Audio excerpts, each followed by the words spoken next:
For more than 22 years, Mary Lou Combs was simply missing. No goodbye, no confirmed sighting, no answers for her children. Then investigators found a car sitting upside down beneath the water, and inside it were clues that could finally explain what happened to her.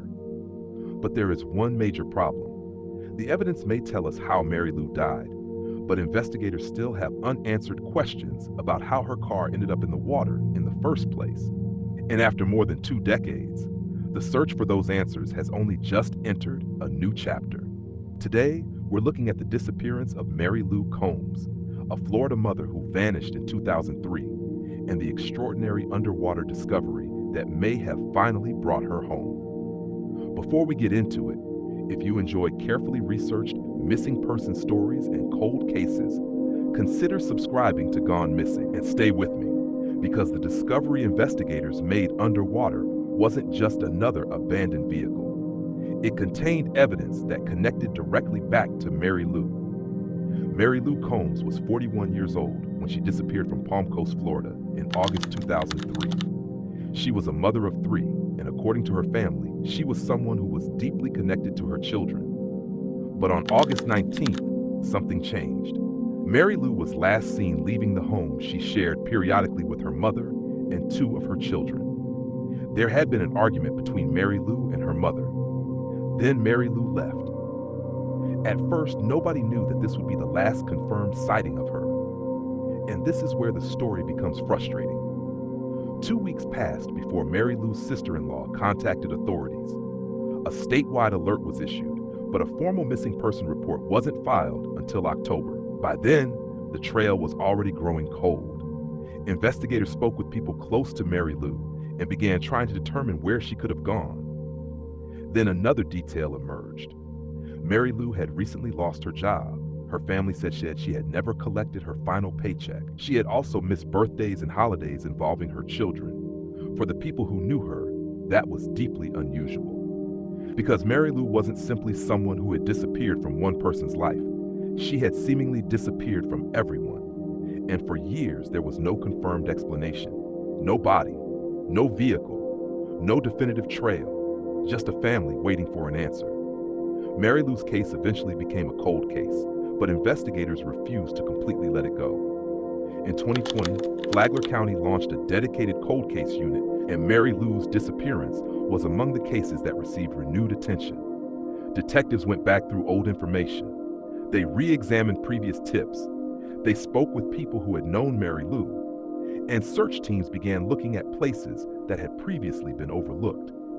But nothing immediately solved the mystery. Then something happened that would completely change the direction of the investigation. And the FBI team who participated in this investigation is Special Agent in Charge Jason Carley of the Jacksonville FBI field office.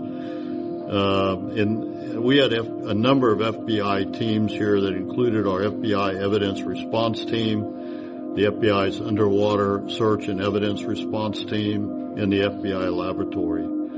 We also want to recognize the Florida Fish and Wildlife Conservation Commission, Lieutenant Nate Brock, who's here, and the private dive teams that assisted us is Ken Fleming with Recon Dive and Recovery, and Vern Schertz from Hilo and Sub. Thank you for being here.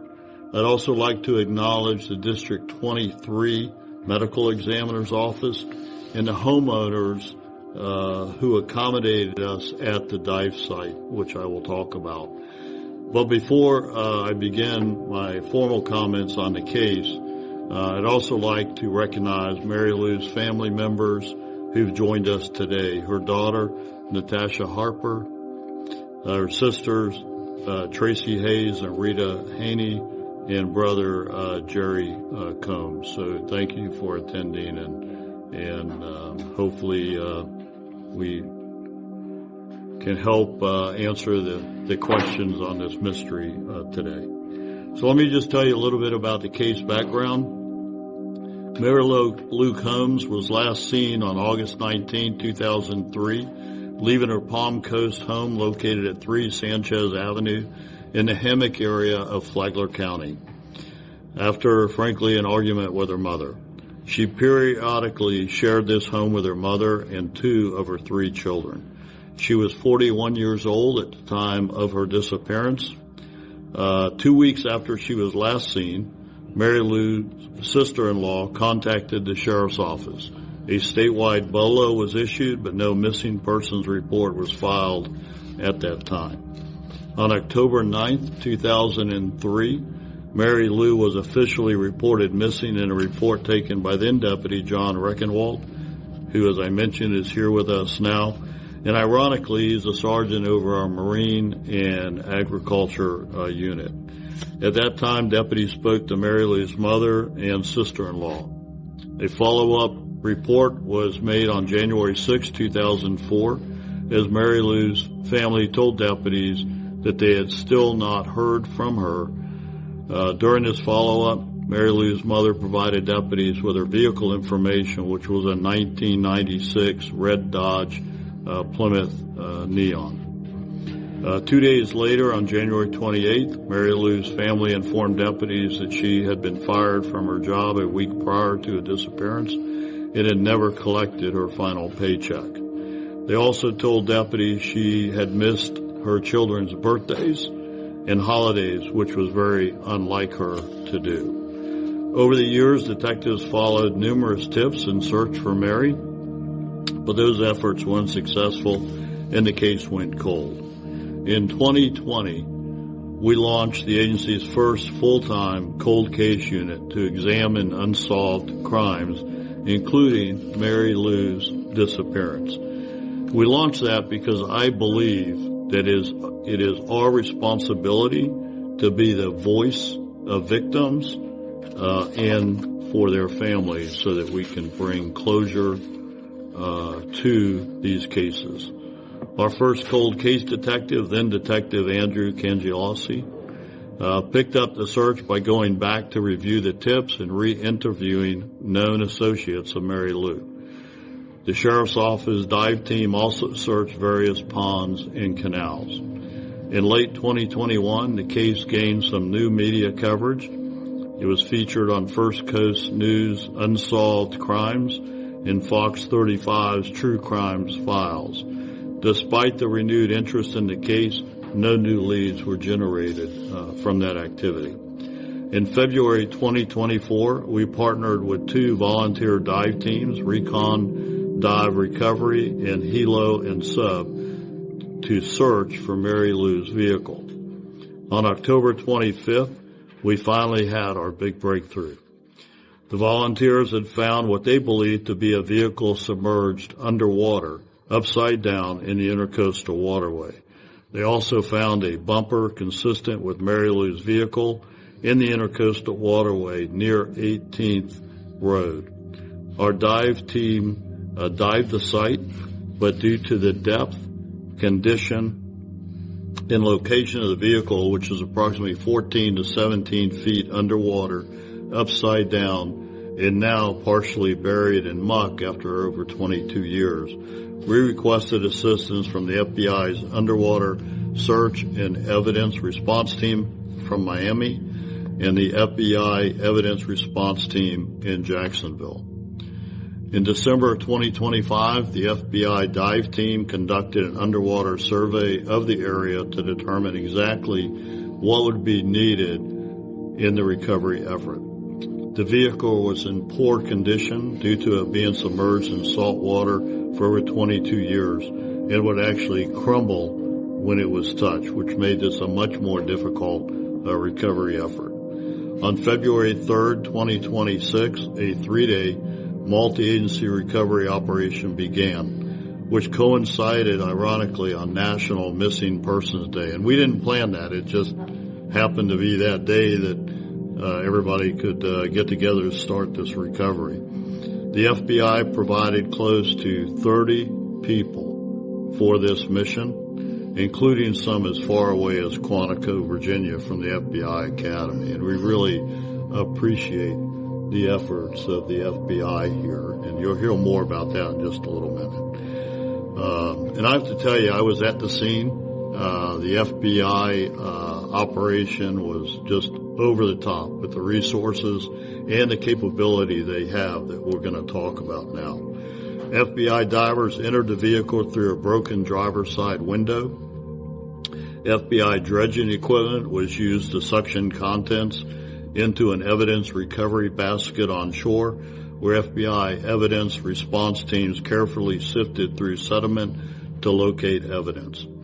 Items recovered, I'm not going to list it all, but I'm going to list a few of them. Parts of the car that were consistent with a Dodge Neon, a shoe size 7 consistent with Mary Lou's shoe size, a Florida driver's license issued to Mary Combs that frankly was in pristine condition, toys which Mary Lou's daughter, Natasha, who was 13 years old when her mother went missing, confirmed the toys were hers. Human remains, which were confirmed by an on-scene FBI forensic anthropologist. That's the kind of resources that we were given. They flew an anthropologist to the scene during this operation. As part of that recovery, included a leg bone with metal plates attached. And that's significant because we know that Mary had metal plates implanted after having a crushing ankle injury. All evidence strongly suggests the remains are those of Mary Lou Combs, but final determination is pending DNA testing. However, prolonged exposure to salt water may have limited the ability for DNA comparison. The DNA is still pending. What we believe occurred is that Mary Lou accidentally drove into the Intracoastal Waterway at the end of 18th Road. As you can see from the photo behind me, 18th Road is a dirt road which used to be an old boat ramp and goes directly into the water. Now, go back almost 23 years now, and remember the population in Flagler County and the Barrier Island isn't what it was today. So it was still a fairly rural, sparsely populated location. What we believe, after the car went into the water, the current started carrying the car north and began filling with water. The car capsized and sank to the bottom of the Intracoastal near 66 and 68 Hernandez Avenue in the hammock, likely trapping Mary Lou in the car. The broken window could indicate that she tried to escape or the window was damaged over time. We probably will never know exactly what occurred when it comes to that. We know, given the passage of more than 2 decades, that finding Mary Lou alive was extremely unlikely. However, providing answers, no matter how difficult, is critical for families who have endured decades of uncertainty. Our goal has always been to bring resolution, accountability if warranted, and the opportunity for her family to lay her to rest.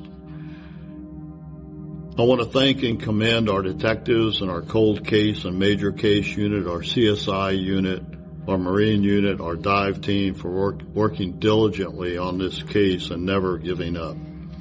I also want to thank again our partner agencies and volunteer organizations from the FBI, FWC, the Medical Examiner's Office, Recon Dive Recovery, and Hilo and Sub. And I want to thank the homeowners on Hernandez Avenue for accommodating us during this operation by providing use of their property, docks, outdoor showers, with hot water. That was really nice for the divers, restrooms, and so much more. They couldn't have been more accommodating. In fact, I think they have a guest house on one of the properties and even offered that. This was truly a multi-agency and community effort requiring teamwork to bring Mary Lou home. So before I introduce the next speaker, I'd like to play a video produced by the FBI.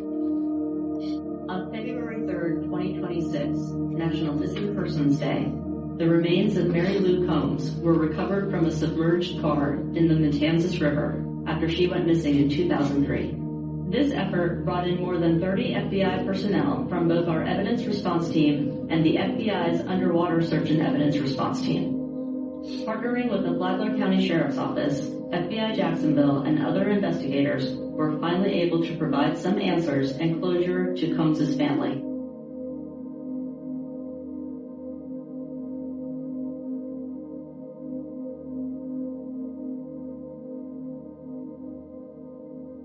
We believe the public deserves to have safer neighborhoods.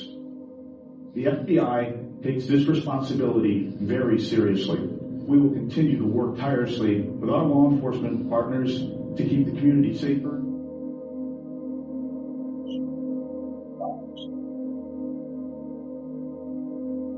So with that, I'd like to invite Special Agent in Charge Jason Carley to provide remarks on behalf of the FBI.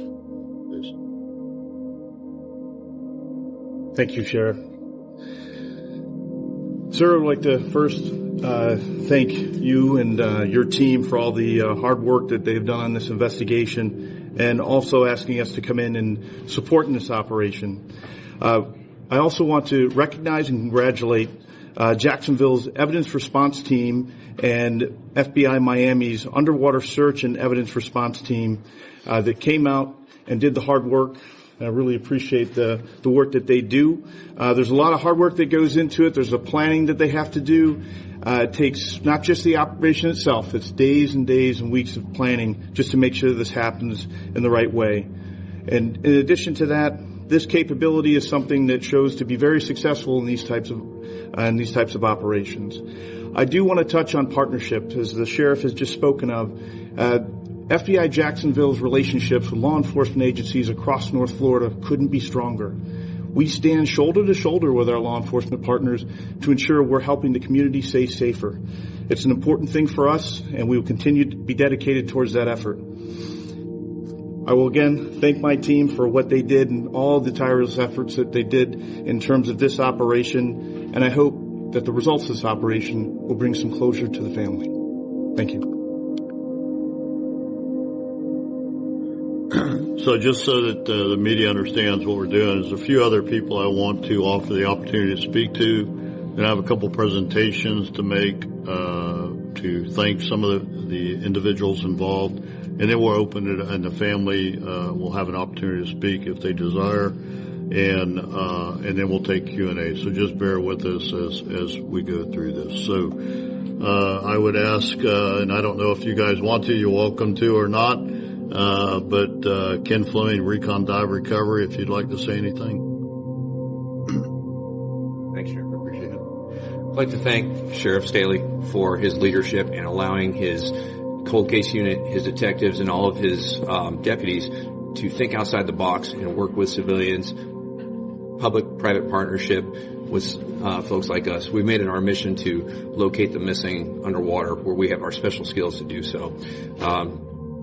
Detective Scalia contacted us in January of 2004, so this has been a 2-year mission for us, where we've been targeting and checking all the locations. We targeted about 300 ponds in the area, ruled out the ones that were not built at the time that she disappeared, and started attacking everything on the route from where she went missing to where she was expected to be to pick up her check the next day, and likely areas in between, and also opposite directions as well. And then we focused on the river. About a year later, we met with Sarah and the North Florida Cold Case Council. We were invited in to participate in that so that we can showcase this capability of aquatic search and the underwater uncrewed sonar systems that we have for surface and ROV, that we also partner with law enforcement and make these tools available to them as well. After meeting with the Cold Case Council, we continued to work on the case and started focusing on the river with a larger vessel that allowed us to get in there during the boat traffic. We ran sonar up and down the river, and we were casting about a 100-foot wide sonar path, and we saw what we believed to be a little pile of rubble, and then we made the turn. We did about 10 miles on the river. We've located several vessels underwater, came back to this rubble pile, and started using the sonar equipment to zoom in a little bit tighter in about a 30-meter cast. And that's when we got the shallows to line up, to make it look like it could be a vehicle. Unfortunately, it was buried up to the rocker panels upside down, and we were not able to be 100% sure if it was a vehicle. We spent about 1.25 miles trying to get a magnet onto the vehicle, but the metal was so deteriorated that it would not stick. So we had to use our ROVs to take a look at it, try to determine what it was. The visibility was so poor that we had about 12 to 18 inches of visibility. A lot of it was by touch only. I performed 2 dives, recovered the spring, as the sheriff said, and then the bumper was a make, model, year match to the vehicle. And later CSI determined that there was a color swatch that matched the colors as well. We turned the evidence over immediately to the detectives and the dive team, and we sent Sarah a text saying we found her. At least we think we do. Until we have the victim, we're not sure. There were several delays along the way as we put this entire team together to do this operation. We had Buck from Dive 911 come and help us dredge, and then the FBI brought their team in to do the complete dredge. And because of those delays, it turns out that Mary Lou's first set of remains were located on National Missing Persons Day, to which we're all proud of. So we'd like to thank the sheriff and everyone else. I'd like to introduce Vern Schertz of Hilo and Sub, the genius behind our uncrewed sonar systems. Hello. I'd like to thank the Sheriff's Department, Sarah Scalia, for having the faith in us to bring us in, talk with us about the case. I would also like to thank very much Natasha, Mary Lou's daughter. We spoke with her at length to get a better idea, a better feel for what was going on during that time. One of the things we try to do is get a sense of the case, the person, try to determine whether this could be an accident or a self-harm, things of that nature, which helps drive how we do our searches and stuff. There are almost 1,000 cases across the United States that are very similar to Mary Lou's case. A large portion of those are in the Southeast. In the state of Florida alone, there's 70,000 retention ponds, tens of thousands of miles of canals, let alone all the natural waterways. And there are a lot of cold cases that we are currently working and that we are planning on working in the future. And we're hoping through what we've been able to do here with Flagler County and the FBI that we're able to talk with investigators, talk with detectives, and see if we can find more missing persons and bring more loved ones home. Thank you. Thank you. And I just want to add that both of these private partnerships, they didn't charge anything for that, and they operate on contributions, donations, and so on behalf of our taxpayers, thank you for that. You have some great sonar in there. We have some in our Marine unit, but I suspect Sergeant Reckenwald's going to hit me up for more higher tech stuff in the future. So let me talk to you before I see if the family wants to say anything. Mary Lou is survived by her 3 children, Natasha, Robert, and Jeremy, 6 grandchildren, 6 siblings, Rita, Tracy, Rosa, Dennis, Ellis, and Gerald, and 2 others, Heather and Dale, who have since passed away. Her mother, also named Mary Lou Combs, passed away a couple of years after Mary Lou was reported missing, and her father, Harold Combs, passed in 2001. Mary Lou would have been 64 years old last October. To Mary Lou's family, we know this is not the outcome that anyone hoped for. We know it's been a long and painful journey for you all. You had many, many years of uncertainty and wondering what happened, and so we hope this recovery brings you some comfort, the truth, and a chance to honor her memory properly. So on behalf of the men and women of the Sheriff's Office, we share your sorrow, but at the same time, we share your, I don't want to say happiness, but at least now you have some answers and can properly recognize your mother and siblings. So now I'd like to ask Mary Lou's family, you certainly have an opportunity if you'd like to say anything.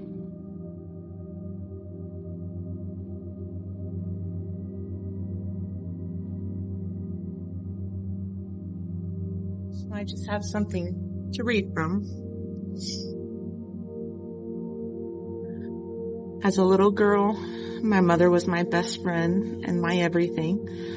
When she went missing, our worlds changed so much, and it has not been the same since.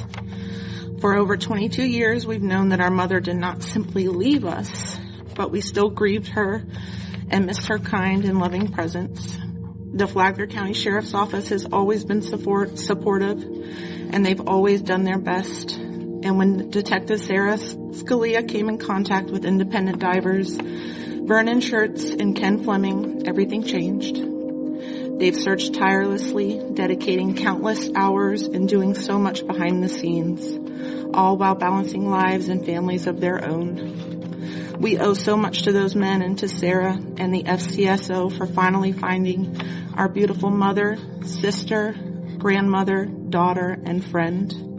She would be honored to have such a team caring about her and helping her family find peace. We're forever grateful that we can finally say goodbye. Thank you to everyone that has played a part in this blessing. May our mother rest in paradise.